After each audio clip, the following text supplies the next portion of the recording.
बिस्मिल्लाहिर्रहमानिर्रहीम। अस्सलाम वालेकुम स्टूडेंट्स आपको इस वीडियो सेशन में खुश आमदीद। स्टूडेंट्स, आज हमारा करेक्शन का लेक्चर नंबर 5 है। इससे पहले 4 लेक्चर जो है आपके साथ में शेयर कर चुका हूँ करेक्शन के सवाल पे। LLB पार्ट 2 के अंदर भी ये सवाल आता है, CSS में भी आता है, PPSC के एग्ज़ाम में भी आता है, PMS के एग्ज़ाम में भी आता है, और इसके अलावा ये BA और ADB पार्ट 2 के एग्ज़ाम में भी आता है। और बहुत से एग्ज़ाम हैं जिसमें FFSC भी है हमारे यहाँ जो बोर्ड के जो पेपर्स होते हैं इंटर तक, उनके अंदर भी ये क्वेश्चन जो है ये वो शामिल है। लेकिन वहाँ पे ये ऑब्जेक्टिव टाइप क्वेश्चन आएगा। आपको क्वेश्चन जो कुछ शेप में आएगा कि आपको इनकरेक्ट सेंटेंस दिया जाएगा और आपने उस सेंटेंस की मिस्टेक जो है वो फाइंड करनी है, उसके अंदर जो एरर है उसको आपने फाइंड करके जुमले को करेक्ट लिखना है। तो स्टूडेंट्स, बेहतर विजिबिलिटी के लिए मोबाइल को रोटेशन का ऑप्शन पे लगाइए। और इसके अलावा मैं आपको, चूँकि जब मैं 5 रूल डिस्कस करता हूँ हर बार, तो उसमें मैं इस तरह प्रैक्टिस भी देता हूँ। जैसे कि ये देखें, ये लास्ट हमारे जो रूल्स थे 16 से लेकर 20 तक, उसकी जो प्रैक्टिस है वो स्क्रीन पे आप देख सकते हैं। तो इसमें मैंने अच्छी बात यह है कि मैंने इनकरेक्ट सेंटेंस को, इनकरेक्ट पोर्शन को, इनकरेक्ट हिस्से को, इनकरेक्ट वर्ड को अंडरलाइन भी किया हुआ है और साथ आगे सामने उसकी करेक्शन भी दे दी है। जैसे देखिए यहाँ पे ये इनकरेक्ट सेंटेंसेज हैं ये सारे, तो जहाँ जहाँ इनकरेक्ट पोर्शन है उसको मैंने अंडरलाइन करके हाईलाइट करके आगे ब्रैकेट में उसके हर जुमले के सामने करेक्शन भी उसकी फ्राहम की हुई है। तो इसी तरह आपको इसकी करेक्शन भी फ्राहम कर दी जाएगी। 21 से 25 रूल्स की प्रैक्टिस इन्हें आपको फ्राहम कर दी जाएगी। तो आइए स्टूडेंट्स, आगाज़ करते हैं। इसमें लिखा जी कि अगर किसी जुमले में लेट आए या बिटवीन आ जाए, लेट आ जाए या बिटवीन आ जाए या फॉर आ जाए या कोई और प्रोपोजिशन आ जाए, जैसे फ्रॉम है, जैसे देन है, जैसे इन है, जैसे ऑन है, जैसे इनटू है, जैसे बिफोर है, जैसे आफ्टर है, जैसे विदाउट है, तो याद रहे स्टूडेंट्स के लेट के बाद या बिटवीन के बाद या फार के बाद या प्रेपोजिशन कोई भी हो, उसके बाद अगर आपने कोई प्रोनाउन इस्तेमाल करना है तो प्रोनाउन की चूँकि 4 शक्लें होती हैं, तो उसमें से आपने ऑब्जेक्टिव केस इस्तेमाल करना है। ऑब्जेक्टिव केस वाली फॉर्म उसमें आती, शक्ल आती है उसमें, याद रखें। अब जैसे ये मी है, इसकी 4 शक्लें हैं, आई भी है, माई है, मी है और माई सेल्फ है। तो ये तो 4 शक्लें हैं। तो हमने जो यूज़ करनी वो मी वाली यानी ऑब्जेक्टिव फॉर्म हमने इस्तेमाल करनी। आपको इसका पूरा टेबल याद होना चाहिए। इस तरह वी की 4 शक्लें होती हैं, वी का अवर होता है, अस होता है, अवर सेल्व्स होता है, ये 4 शक्लें हैं। लेकिन हमने ऑब्जेक्टिव शक्ल लेनी है। सो मी, अस, यू, ये हिम, ही की ऑब्जेक्टिव शक्ल है, ये देम जो है ये दे की ऑब्जेक्टिव शक्ल है। इस तरह यहाँ पे हर मिसिंग है, हर शी की ऑब्जेक्टिव शक्ल होती है। तो आपने ऑब्जेक्टिव फॉर्म इसकी लेनी है। अब जैसे हम देखते हैं, कुछ एग्जांपल्स देखते हैं। यहाँ पे देखें, this secret is between you and he, ये राज तुम्हारे और उसके दरमियान है। तो this secret is between you and him आएगा, बिटवीन यू एंड हिम इस्तेमाल करेंगे। हमने ऑब्जेक्टिव शक्ल इस्तेमाल करनी है। तो बिटवीन के बाद यू की ऑब्जेक्टिव तो यू ही है, लेकिन ही की ऑब्जेक्टिव क्या होगी, हिम होगी। इस तरह से this deal is between I and he, ये डील मेरे और उसके दरमियान है।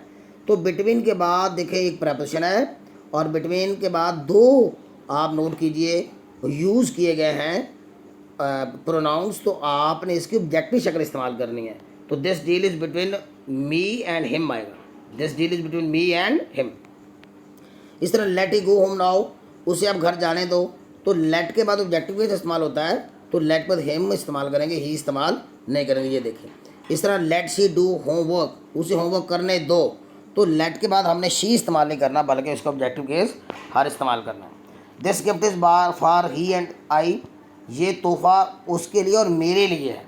तो नोट कीजिए ही एंड आई, ये 2 प्रोनाउन है और फॉर एक प्रपोजिशन है, और प्रपोजिशन के बाद हमेशा ऑब्जेक्टिव केस इस्तेमाल होता है। तो ही का ऑब्जेक्टिव हो जाएगा हिम और आई का ऑब्जेक्टिव हो जाएगा मी।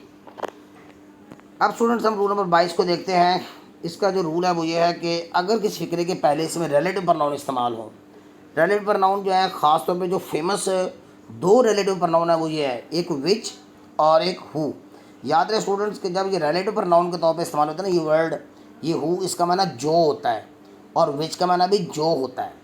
तो याद रहे कि जब इसका माना हु का माना कौन नहीं जो हो, तो ये रिलेटिव प्रोनाउन होता है।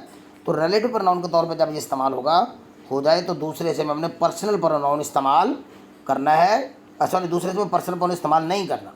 तो नोट कीजिए, हु या विच लगाने की सूरत में उसी फिक्रे के दूसरे हिस्से में ही या शी या दे जो कि पर्सनल प्रोनाउन है वो आपने नहीं लगाने, क्योंकि ये जो विच और हु है ना ये ऑलरेडी एक प्रोनाउन का काम कर रहे हैं। तो आप दोबारा एक और प्रोनाउन एक जुमले के अंदर इस्तेमाल नहीं कर सकते। अब जैसे हम यहाँ पे एग्जांपल्स देखते हैं। थोड़ा सा मैं इसको मिनिमाइज़ कर लेता हूँ ताकि आपको एग्जाम्पल और स्टेटमेंट जो एक साथ नजर आए। थोड़ा सा और ये देखिए, अब देखते हैं। दो स्टूडेंट्स वो तालिब इल्म वो वर्क हार्ड जो मेहनत करते हैं, दे पास वो पास हो जाते हैं। हमने क्या पढ़ा है कि पहले से में देखें, पहले से में रिलेटिव प्रोनाउन हु इस्तेमाल हो, जैसे कि यहाँ पे पहले से में देखें वो तालिब इल्म जो, ये हु इस्तेमाल हो गया। वर्क हार्ड जो मेहनत करते हैं दे, अब ये दे गैर ज़रूरी है, ये रेपिटेशन है। पहले एक बड़ा प्रोनाउन रिलेटिव प्रोनाउन इस्तेमाल हो गया है, लिहाजा यहाँ पे दे लगाने की ज़रूरत नहीं है। इस तरह those people who do not work hard, वो लोग जो मेहनत नहीं करते, दे फेल वो फेल हो जाते हैं। तो देखिए पहले से में हु इस्तेमाल हो गया हुआ है, तो हम दे इस्तेमाल नहीं करेंगे। इस तरह हम आप ज़रा बोल्ड करके इसको देख लेते हैं एक तीसरी एग्जाम्पल को। दो स्टूडेंट जो है हु विल नॉट पे फीस, वो तालिब इल्म जो फ़ीस अदा नहीं करेंगे, ही विल बी फाइंड, उसे, वो तालिब इल्म जो फ़ीस अदा नहीं करेगा उसे जुर्माना किया जाएगा। तो याद रखिए ये हु रिलेटिव प्रोनाउन जो है ये हु के लिए इस्तेमाल हो गया हुआ है, हु का मैंने जो, और ये आपने एंटीसीडेंट स्टूडेंट के लिए यूज़ हो गया हुआ है हु, तो आगे हम ही इस्तेमाल करेंगे नहीं, बल्कि हम जुमला इसके बगैर ही लिखेंगे। इसको स्टूडेंट्स रूल नंबर 23 है, याद रहे एब्स्ट्रैक्ट नाउन, नाउन की किस्म है। आपको वैसे भी ग्रामेटिकली आपको पार्ट्स ऑफ स्पीच का पता होना चाहिए। जिस लेवल पे आप लोग अंग्रेज़ी पढ़ते हैं तो पार्ट्स ऑफ स्पीच की वीडियोस किसी की भी देख लीजिए, तो उसमें आप जब नाउन की काइंड्स को पढ़ते हैं तो एब्स्ट्रैक्ट नाउन जो है ये नाउन की 5वीं बड़ी किस्म है। जैसे कॉमन नाउन होता है, इसके बाद हम जानते हैं कि प्रॉपर नाउन होता है, मटीरियल नाउन होता है, कलेक्टिव नाउन होता है। इसी तरह नाउन की एक शक्ल होती है एब्स्ट्रैक्ट नाउन। एब्स्ट्रैक्ट नाउन का मतलब इसमें कैफियत, इसमें कैफियत वगैरह शामिल होती हैं, इसमें आइडियाज़ शामिल होते हैं, इसमें ऐसी चीज़ें शामिल होती हैं जिनको हम देख नहीं सकते, छू नहीं सकते, अपने आंखों से देख नहीं सकते। इनको हम इनटेंजिबल नाउन भी कहते हैं। जैसे देखिए इनको हम जो है वो नॉन मटीरियल नाउन भी कहते हैं। एब्स्ट्रैक्ट नाउन जो है ना ये नाउन की एक शक्ल है, तो इसमें आमतौर पर इनके साथ दा इस्तेमाल नहीं होता, आमतौर पर इनसे पहले दा इस्तेमाल नहीं होता। एब्स्ट्रैक्ट नाउन्स की कुछ एग्जांपल्स देखें, जैसे देखें जस्टिस है, ऑनेस्टी है, जेलसी है, ह्यूमैनिटी है, ब्यूटी है, ये सारे एब्स्ट्रैक्ट नाउन्स हैं। ये सारे वर्ड इस तरह आपने सुने होंगे और भी बहुत वर्ड, जैसे लव है मोहब्बत, इस तरह डेथ है मौत, तो ये सारे वर्ड जो हैं इनको एब्स्ट्रैक्ट नाउन्स कहते हैं। Beauty, humanity, jealousy, honesty, justice, love, hate, enemy, हसद, ये सारे वर्ड्स, जैसे लफ्ज़ पॉलिसी है, ये सारे वर्ड्स एब्स्ट्रैक्ट नाउन होते हैं। आमतौर पर इनसे पहले दा नहीं आता, ये लिखा हुआ है स्टेटमेंट। लेकिन आगे देखें, लेकिन अगर किसी एब्स्ट्रैक्ट नाउन को मखसूस किया गया हो, यानी ऑफ लगा के इनके बाद इनको पार्टिकुलराइज किया गया हो, इनको अंडर रेफरेंस किया गया हो, तो फिर हम इनसे पहले दा इस्तेमाल करते हैं। तो यही कन्फ्यूजन है कि आपको देखना पड़ेगा कि क्या ये जो नाउन है ये मखसूस किया गया तो दा लगाएंगे इनसे पहले, अदरवाइज आमतौर पर इनसे पहले दा इस्तेमाल नहीं होता जब जनरलाइज बात की जाती है। जैसे the envy is an evil passion, हसद एक बुरा जज्बा है। एनवी से पहले दा इस्तेमाल नहीं होगा क्योंकि एनवी जो एक एब्स्ट्रैक्ट नाउन है। द हेल्थ इज़ वेल्थ, सेहत दौलत होती है, तो हेल्थ से पहले आप दा इस्तेमाल नहीं करेंगे क्योंकि जो हेल्थ है ये क्या एक एब्स्ट्रैक्ट नाउन है, एब्स्ट्रैक्ट नाउन से पहले दा इस्तेमाल नहीं होता है। The beauty is the source of Joy, beauty जो है वो सोर्स ऑफ जॉय है, ब्यूटी से पहले हम दा इस्तेमाल नहीं करेंगे, ब्यूटी से पहले हम दा इस्तेमाल नहीं करेंगे। सो जितने भी ये वर्ड्स हैं एब्स्ट्रैक्ट नाउन जो है इनसे पहले हमने दा इस्तेमाल नहीं करना होता, ये आपने जहन में रखना है। लेकिन अगर मखसूस किया गया हो, जैसे हम जो कह देते हैं the beauty of Aishwarya Rai is famous, तो देखिए जब मैं इस तरह की बात करूँगा ना द ब्यूटी ऑफ ऐश्वर्या राय, तो ब्यूटी को मैं ऐश्वर्या राय से मंसूब कर रहा हूँ ना, तो फिर मैं क्या करूँगा दा इस्तेमाल करूँगा। ऑफ लगा के इनको जब पार्टिकुलराइज किया जाता है, जब मखसूस किया जाता है, तो फिर हम दा इस्तेमाल कर सकते हैं। यही रूल इसी तरह मटीरियल नाउन का भी है, रूल नंबर 24। जिस तरह ऊपर एब्स्ट्रैक्ट नाउन है, पहले तो मटीरियल नाउन की डेफिनेशन देख लीजिए कि मटीरियल नाउन होते क्या हैं। अब जैसे मिसाल देखें, मटीरियल नाउन से पहले दा इस्तेमाल नहीं होता, ऐसे मादे जिनसे मज़ीद अशिया बनाए जाए उनके साथ दा इस्तेमाल नहीं होता, ये भी एक शक्ल आप कह सकते हैं। मटीरियल नाउन जैसे शुगर मटीरियल नाउन है, राइस चावल मटीरियल नाउन है, कॉटन मटीरियल नाउन है, सिल्वर गोल्ड, ये जितनी भी धातें होती हैं, जितनी भी लिक्विड चीज़ें होती हैं, all these are the material nouns. Milk है वगैरह से पहले दा इस्तेमाल नहीं होता। लेकिन अगर किसी मटीरियल नाउन को मखसूस किया गया हो, पार्टिकुलराइज किया गया हो, किसी से मंसूब किया गया हो, किसी से जोड़ा गया हो, ऑफ लगा के, तो फिर हम दा इस्तेमाल करते हैं। जैसे देखिए the honesty is made by the bees, sorry the honey, ये लफ्ज़ ऑनेस्टी लिख दिया है गलती से, ये ऑनेस्टी नहीं, ये हनी है। हनी का माना शहद होता है। Honey is made by the bees, यानी शहद मक्खियाँ बनाती हैं। तो हम यहाँ पे हनी से पहले दा इस्तेमाल नहीं करेंगे, ये स्टूडेंट्स लफ्ज़ हनी है तो हनी से पहले दा इस्तेमाल नहीं, क्योंकि हनी एक मटीरियल नाउन है। The gold is a precious metal, सोना एक कीमती धात है। गोल्ड से पहले हम दा इस्तेमाल नहीं करेंगे, देखिए गोल्ड दा जो है इसके बगैर आएगा। The milk is the best food, the milk is the best food, यानी दूध जो है बेहतरीन फूड है। तो मिल्क जो है मटीरियल नाउन है, मटीरियल नाउन से पहले दा इस्तेमाल होंगे। ये तीनों बार जो है ये दा इस्तेमाल नहीं होगा, क्योंकि इनके आगे मटीरियल नाउन है। हमारा आज का जो आखिरी रूल है 25, इसमें स्टूडेंट्स हम देखते हैं कि ये जो फॉर्म्स है ना, कुछ ये 5-6 फार्में आपको अच्छी तरह से निश्चित कर लेनी चाहिए। ये मखसूस वर्ब्स हैं, हम इनको सेंसरी वर्ब्स कहते हैं आमतौर पर। सेंस ये हमारे जो हवासे खमसा होते हैं ना, यानी छूना, देखना, महसूस करना, सूंघना, सुनना, ये वर्ब्स इनसे रिलेटेड है, सेंसर से, हमारे सेंसेस से रिलेटेड है। तो वर्ब रिलेटेड टू सेंसेस ये 5-6 ही होती हैं।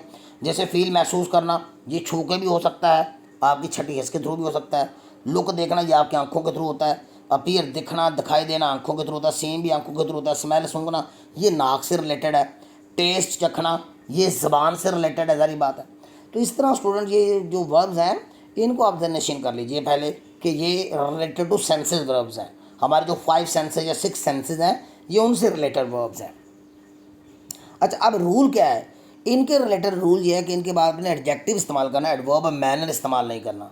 आमतौर पर ना इनके बाद एडवर्ब ऑफ मैनर लगा दिया जाता है। एडवर्ब ऑफ मैनर जो है ये एडवर्ब की किस्म है जिसमें हम एडजेक्टिव के साथ LY लगाते हैं। जैसे ब्यूटीफुली एडवर्ब ऑफ मैनर है, नाइसली एडवर्ब ऑफ मैनर है, क्लेवरली एडवर्ब ऑफ मैनर है, माइजरली एडवर्ब ऑफ मैनर है, स्ट्रांगली एडवर्ब ऑफ मैनर है। तो ये जो LY वाली शक्ल है ना, इनके बाद ये आप हटा दें, LY हटा दें, बाकी जो एडजेक्टिव रह जाएगा वो इस्तेमाल होता है। जैसे एग्जाम्पल्स देखते हो, द ग्रेप टेस्टेड सोरली, अंगूर खट्टा जायका देते थे। The grapes tested sorely, note कीजिए हम कहेंगे द ग्रेप्स टेस्टेड सोर, क्योंकि ये टेस्टेड जो वर्ब है ये हवासे खमसा जिन्हें रिलेटेड टू 5 सेंसेस है, लिहाजा इसके बाद हम एडजेक्टिव इस्तेमाल करेंगे, LY इस्तेमाल नहीं करेंगे। He felt happily, he felt happy, he felt happy. The रॉटन egg smell badly, गंदे अंडे बुरी बदबू यानी बदबू खारिज करते हैं, बदबू देते हैं। स्मेल, तो हम स्मेल के बाद हम बैड इस्तेमाल कर सकते हैं, बैडली इस्तेमाल नहीं कर सकते। फ्लावर स्मेल स्वीटली, ये कई बार पेपर में आया है। फ्लावर जो है वो मीठी खुशबू देते हैं, स्मेल, तो हम क्या स्वीट इस्तेमाल कर सकते हैं, स्वीटली इस्तेमाल नहीं करेंगे। स्टूडेंट्स 21 से 25 की यहाँ पे प्रैक्टिस जो है ये मिसिंग है, लेकिन मैं बाद में इंशाल्लाह इसको टाइप करवा के इसको डिस्क्रिप्शन बॉक्स में इसका लिंक बना के ना मैं पेस्ट कर दूंगा विद करेक्शन, तो फिर आप वहाँ से इसको ले लीजिएगा, इसकी प्रैक्टिस कर लीजिएगा। स्टूडेंट्स अगली वीडियो में इंशाल्लाह 26 से लेके जो 30 रूल्स हैं कल इंशाल्लाह आपके साथ मैं डिस्कस करूँगा, और जिसकी कि प्रैक्टिस जो है आपको इंशाल्लाह फराहम कर दी जाएगी। Okay students, till next video, अल्लाह हाफिज़।